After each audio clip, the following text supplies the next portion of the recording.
Olá, a paz do Senhor Jesus. Eu sou missionário geral do Trindade e nesse momento gostaria de compartilhar com vocês um texto, uma mensagem da Palavra de Deus que se encontra em Efésios, capítulo 2, versos 8 e 9. Porque pela graça sois salvos, por meio da fé, e isso não vem de vós, é dom de Deus. Não vem das obras, para que ninguém se glorie. Paulo escreveu à igreja que estava em Éfeso, ensinando que não é com prática de boas obras que nós vamos conquistar a salvação, para que o ser humano não venha se gabar, se vangloriar, dizendo que conquistou a salvação pelos seus méritos. E a salvação ela é pela fé, jamais com práticas de boas obras iremos conquistá-la, porque as nossas boas obras, por mais que forem numerosas, está muito aquém de conquistar a salvação. A salvação só se encontra pela fé no sacrifício do Senhor Jesus. Mas eu quero mostrar aqui que, embora não somos salvos por práticas de boas obras, todavia, o cristão, a pessoa salva, ela tem boas obras como fruto do viver cristão. Porque Jesus fez uma pergunta retórica em Lucas 6, verso 46, ele perguntou: por que vocês me chamam de Senhor e não me obedeceis? Não me obedecem? Não faz o que eu mando? Então, aceitar Jesus como Senhor é ter compromisso com os seus ensinamentos. E, pessoalmente, e também através dos apóstolos, Jesus ensinou a prática de boas obras. Ele disse, através do apóstolo Paulo, na sua carta a Tito, no capítulo 3, e no verso 8, veja o que o Espírito Santo, o Espírito de Cristo, usou Paulo para escrever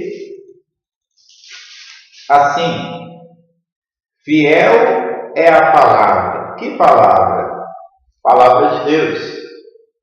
E isto quero que deveras afirmes, para que os que creem em Deus procurem aplicar-se às boas obras.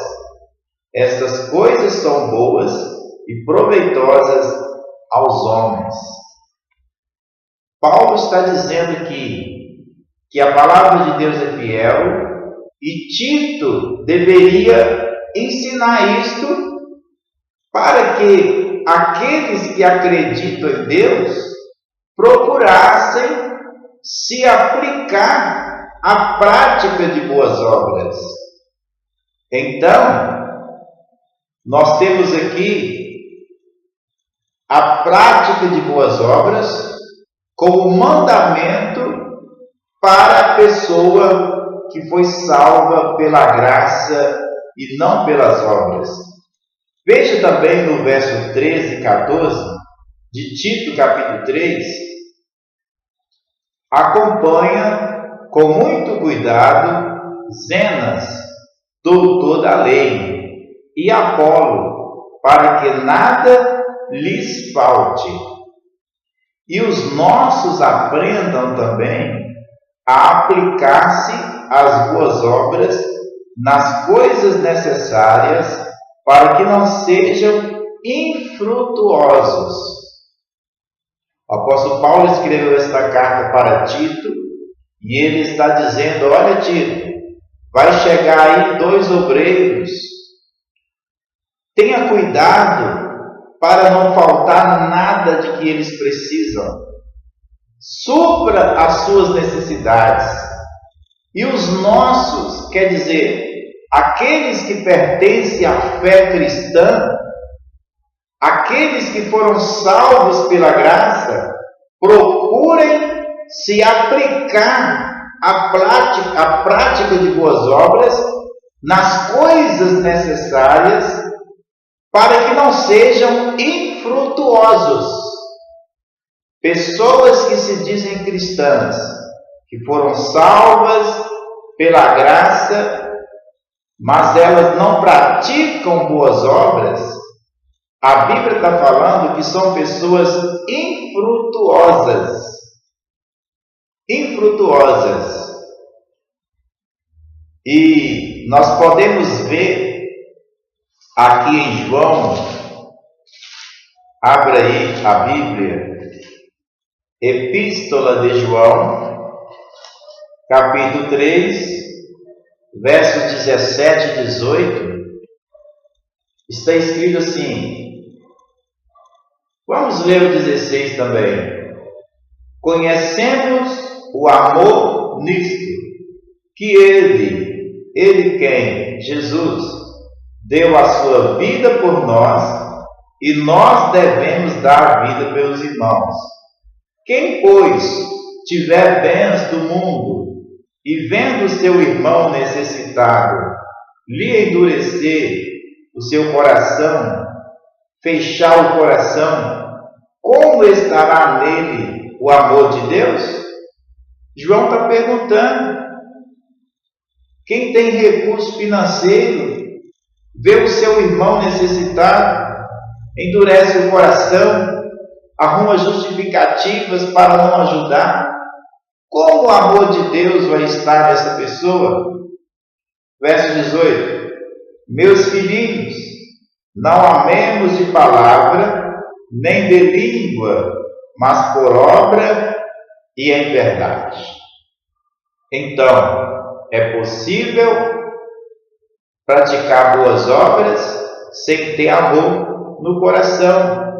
Isso está em Coríntios capítulo 13.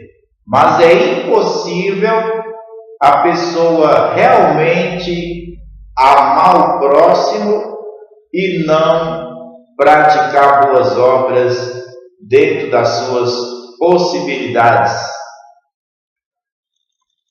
E nós vemos também em Coríntios 13 que sem amor pode ter todos os dons, pode ter toda a fé, que é tudo em vão. Então, a prática de boas obras pode ser um sinal de que realmente a pessoa ama a Deus e ao próximo. Inclusive, quando aquele jovem rico disse assim para Jesus, que amava a Deus e amava o próximo desde a mocidade, Jesus provou para ele que, na verdade, ele não amava a Deus, não amava o próximo, porque Jesus fez um teste, ou seja, provou para ele que o coração dele não estava em Deus e nem no próximo. Jesus falou para ele: vai, vende tudo que você tem e reparte com os necessitados, e depois você vem e me segue, e você vai ter um tesouro no céu. Veja que Jesus, antes de falar que ele ia ter um tesouro no céu, Jesus falou: me segue. Porque se Jesus não tivesse falado me segue, Jesus estaria ensinando a salvação conquistada com boas obras.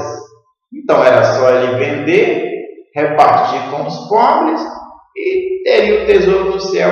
Mas Jesus falou: vende, reparte com os pobres, e depois você me segue, e então você vai ter o tesouro no céu.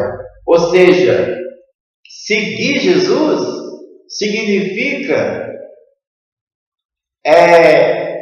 obedecê-lo, porque é impossível seguir Jesus sem se submeter às suas diretrizes de vida. João escreveu no capítulo 2, verso 6, que se alguém diz que é cristão, deve andar como Jesus andou. E como é que Jesus andou? Filipenses capítulo 2 está escrito que ele andou em obediência a Deus e à lei do país. Dentro da palavra de Deus, ele se submeteu à lei do país. Então, andar como Jesus andou é andar em humildade, que lá em Filipenses 2 está escrito que Jesus, sendo Deus, não teve por usurpação ser igual a Deus, mas ele se esvaziou, se aniquilou a si mesmo e tomou a forma de servo, fazendo-se semelhante aos homens, e achado na forma de homem, ele se humilhou até a morte e morte de cruz, pelo que também Deus o exaltou soberanamente e lhe deu um nome que é sobre todo nome, para que ao nome de Jesus se dobre todo o joelho dos que estão nos céus, na terra e debaixo da terra, e toda língua confesse que Jesus é o Senhor, para a glória de Deus. Então, andar como Jesus andou é viver se submetendo às ordens de Deus. Então Jesus disse: vende o que você tem, reparte com os pobres e me segue. Seja obediente, seja humilde, e aí você terá um tesouro no céu. Mas nós sabemos da história que ele se retirou triste, ele não vendeu, ele não fez o que Jesus falou, e ele foi infeliz, porque em Marcos 10, verso 30, está escrito que se ele tivesse feito o que Jesus falou, ele teria conquistado nesta vida 100 vezes mais o que ele tinha. Marcos 10, verso 30. Então ele ia ficar mais rico. Deus não é contra a riqueza, Deus é contra a avareza. E o avarento, ele não pratica boas obras, porque ele sempre se vê numa condição que não pode praticar boas obras, não pode ajudar ninguém, não pode ajudar a pregação do Evangelho. Ele é rico e vive como se fosse pobre. Portanto, a prática de boas obras é um mandamento para o cristão. Esse mandamento ele está em Deuteronômio, capítulo 15, versos 7 a 11. Ele está no Novo Testamento, em várias partes. Inclusive, João Batista, ele ensinou quando o povo estava indo se batizar, capítulo 3, verso 11 de Lucas. João Batista ensinava o povo e ele dizia: você que tem 2 vestes, reparta com quem não tem. Você que tem alimento, compartilha com quem não tem. Isto, Jesus, ele ensinou em Lucas 12, 33, o desapego às coisas financeiras. Ele disse: veja o que você tem que está acumulado, inutilizado nas suas mãos, e socorra a pobreza. Por isso você pode ver em Atos, capítulo 2 e capítulo 4, que os cristãos do primeiro século, eles se desapegaram das coisas materiais. Eles tinham propriedades nas suas mãos, das quais eles não precisavam estavam ali na sua mão inutilmente. São recursos que a pessoa não precisa daquilo, vai morrer sem utilizar aquilo. E aí eles vendiam essas coisas, entregavam ali ao poder ali da direção da igreja, e a direção da igreja, por sua vez, não era avarenta, não ficava com tudo para si, mas distribuía entre os necessitados. E a Bíblia chega a dizer em Atos, capítulo 2 e capítulo 4, que não havia nenhum necessitado entre a comunidade cristã, porque havia um compartilhamento, havia ali um interesse em socorrer os menos favorecidos. Hoje, a pessoa se diz salva, mas é um avarento, e se esquece que lá em Colossenses capítulo 3 e versículo 5, está escrito que a avareza, que é o apego às coisas materiais, é idolatria. Em Apocalipse 22, verso 15, está claro que os idólatras não herdarão o reino de Deus. Portanto, hoje, a maior parte dos que se dizem cristãos são apegados às coisas materiais, não se preocupam com quem tem menos, exploram das pessoas, não ajudam a pregação do Evangelho. Portanto, Deus está falando aqui na palavra que a prática de boas obras não é para conquistar a salvação, mas é como fruto de alguém que ama a Deus, fruto de alguém que ama o próximo. Tanta riqueza no mundo e tanta gente passando fome, crianças morrendo de fome em várias partes do mundo, famílias desabrigadas, sendo que há tantas casas fechadas, há tantas localidades disponíveis para serem usadas, mas a avareza, a ganância tem levado o ser humano a pensar que é dono de tudo, e no meio de tanta riqueza existe muita pobreza. Jesus ensinou o desapego às coisas financeiras. Jesus ele não ensinou contra a riqueza.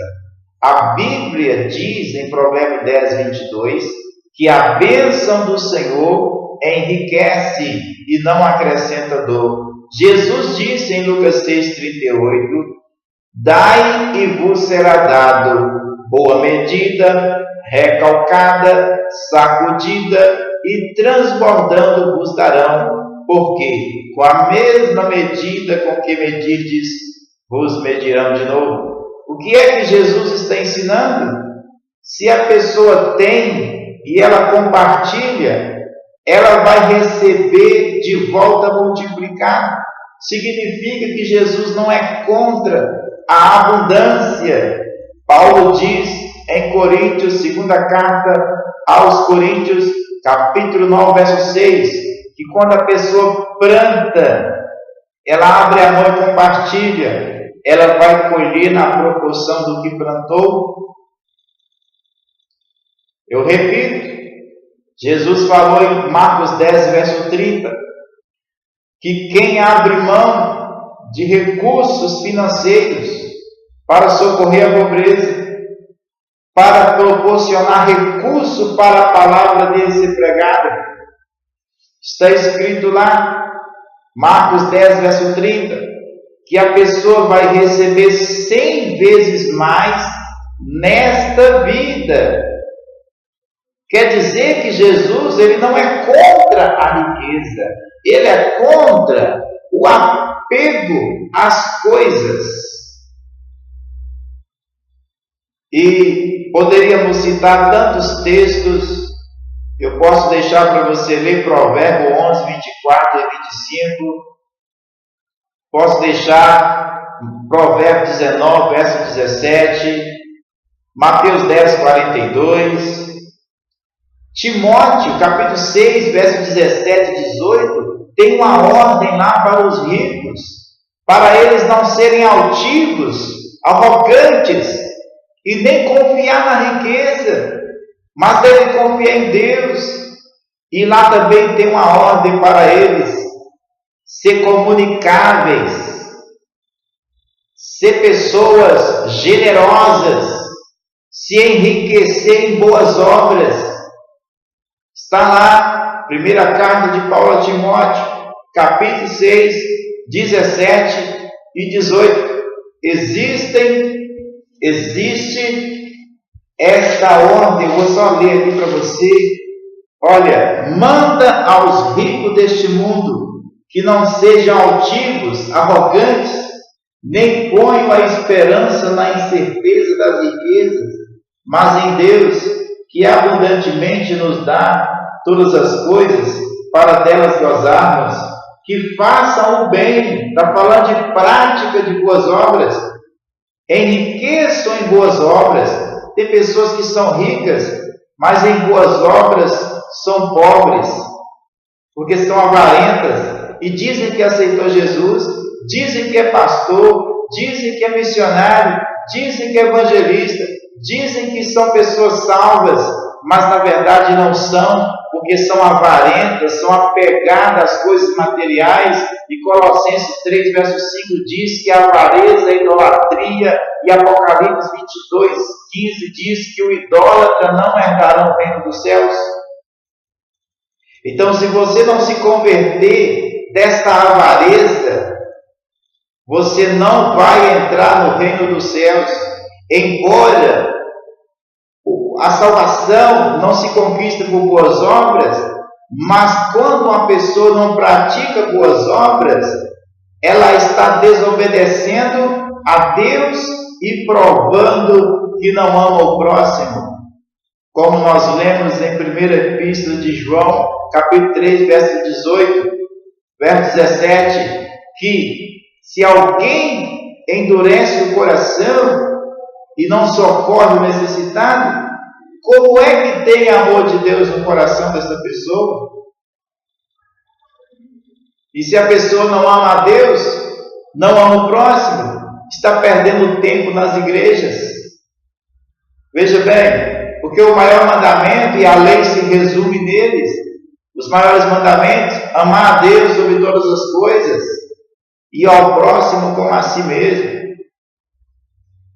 Verso 18: que façam o bem, enriqueçam em boas obras, repartam. Está vendo? Está falando de repartir. Repartam de boa mente, não é com má vontade, não é simplesmente porque tem um mandamento, então eu tenho que obedecer, senão eu vou perder a salvação. Não é isso, não. É fazer de boa mente, de boa vontade, ajudar a pregação do Evangelho. Sabemos que para levar o Evangelho precisamos de recurso financeiro, e aqueles que mais têm são os que menos contribuem. Sonega dízimos, fala mal das ofertas, não entendem que existe uma estrutura para ser sustentada, para que o Evangelho possa ser levado. Portanto, o que diz? Que façam o bem, enriqueçam em boas obras, repartam de boa mente e sejam comunicáveis, que entesourem para si mesmos um bom fundamento para o futuro, para que possam alcançar a vida eterna. Está vendo aí? Não que a pessoa vai comprar a salvação com prática e boas obras, mas alcançar a vida eterna aqui é porque a pessoa está provando que realmente ama a Deus e ama o próximo. Inclusive, em 2 Coríntios 9, Paulo diz que a prática de boas obras é um sinal, ou pode ser um sinal de que a pessoa se submete, obedece o Evangelho de Jesus Cristo. Então, que nós venhamos a praticar boas obras dentro das possibilidades, seguindo ali o exemplo da viúva pobre de Lucas 21, que, embora tendo menos, foi a que mais contribuiu na visão de Deus, porque ela deu um sacrifício. Que nós venhamos a sermos generosos segundo as possibilidades que Deus nos concede, no nome do Senhor Jesus, como disse Paulo a Tito, fiel é a palavra, Tito 3, verso 8. E isto quero que deveras afirmes, para que os que creem em Deus, procurem se aplicar às boas obras. Você crê em Deus? Não está falando de placa de denominação, de religião. Está falando se você crê em Deus. Você crê em Deus? Então, a partir de agora, ponha em prática. Parta para boas obras. Se você já pratica, continue praticando. Aumente as suas boas obras, porque assim Deus estará aprovando a sua vida cristã, no nome do Senhor Jesus. Eu sou missionário Geraldo Trindade e Deus te abençoa. Até a próxima, em nome de Jesus.